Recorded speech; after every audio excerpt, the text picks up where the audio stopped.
یہ جو سفر کا مہینہ ہے اس میں بہت زیادہ لوگ جادو کرتے ہیں۔ جو بندہ یہ پڑھے گا اس سے جادو، جنات، نظر بد، حاسدوں کا حسد اور اس کی 5 چیزوں کی حفاظت ہو کہ جس بندے پہ نظر ہو اور جس نے نظر لگائی ہو تو اس کے کہیں وضو کرے، اور ایک ترتیب یہ ہے کہ یہ وضو کر کے اپنے وضو کا پانی اپنے سر کے اوپر سے پیچھے پھینکے۔ کتابوں میں اس کے ثبوت حوالے موجود ہیں۔ اور یہ جو روحانی غسل ہے یہ بڑی بڑی لا علاج بیماریاں، جادو، اثرات، بندشیں اور روگوں میں اور بالوں میں اور نسوں میں اور لوؤں میں اور روحوں میں جو یہ اندر جو روگ پھنسے ہوئے ہیں ان کا آخری علاج ہے۔ دیکھیے جادو تو ہر وقت ہوتا ہے، ہر لمحے ہوتا ہے، لیکن اس میں بعض دنوں کا تعین بھی ہے، بعض مہینوں کا، بعض اوقات کا، بعض گھڑیوں کا اور بعض لمحوں کا اور بعض ساتوں کا تعین بھی ہے جادو میں اگر دیکھا جائے۔ اس اعتبار سے اگر دیکھا جائے تو یہ جو سفر کا مہینہ ہے اس میں بہت زیادہ لوگ جادو کرتے ہیں سفر کے مہینے میں، اور سفر کے مہینے میں بہت زیادہ جادو کی طرف لوگ مائل ہوتے ہیں۔ تو سفر کے مہینے کا کوئی خاص وظیفہ بتائیں جس میں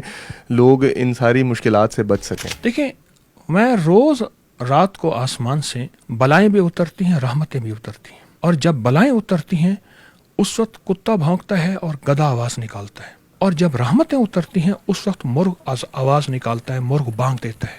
اس لیے حدیث میں آتا ہے، مفہوم ہے، جب گدھے کی آواز کو سنو تو اعوذ باللہ من الشیطان الرجیم پڑھو، اور جب مرغ کی بانگ کو آواز کو سنو تو اللہم انی اسألک من فضلک، اللہ میں تجھ سے اب تیرے فضل، تیری رحمت اور تیرے کرم کا سوال کرتا ہوں۔ تو میں مرغ کی بانگ کو سنو تو یہ جو ہے دعا پڑھو۔ اچھا یہ بلائیں آفات روز اترتی ہیں، اور فرمایا جاتی کس میں ہیں اور کس سے ہٹتی ہیں اور ٹلتی ہیں؟ جو بندہ ذکر، اذکار، اعمال، تسبیحات کرتا رہتا ہے، اپنے آپ کو اعمال کی حفاظت میں دیتا رہتا ہے، اس سے یہ چیزیں ٹل جاتی ہیں۔ جو بندہ یہ پڑھے گا اس سے جادو، جنات، نظر بد، حاسدوں کا حسد اور اس کی 5 چیزوں کی حفاظت ہوگی۔ بسم اللہ علی دینی، اس کے دین کی، ونفسی، اس کی جان کی، وولدی، اس کی اولاد کی، واہلی، اس کے گھر والوں کی، ومالی، اس کے مال کی۔ وہ مال گاڑیاں ہیں، وہ مال اس کا لاکر ہے، وہ مال جو بھی ہے تجارت ہے۔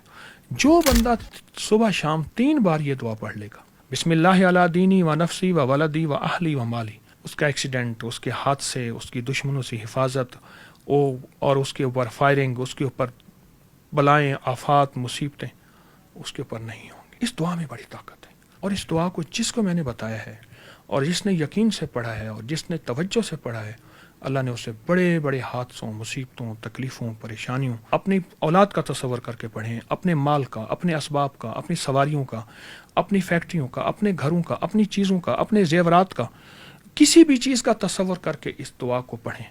میں دعا کو پھر دہراتا ہوں، بسم اللہ علی دینی و نفسی و ولدی و اہلی و مالی، بس مختصر دعا ہے۔ یہ 3 بار، 7 بار، 11 بار صبح شام پڑھیں، وقتاً فقتاً بھی پڑھتے رہیں، حسب ضرورت بھی پڑھتے رہیں۔ اس کی بہت نتائج، اس کی بہت برکتیں اور اس کی بہت طاقتیں ہیں۔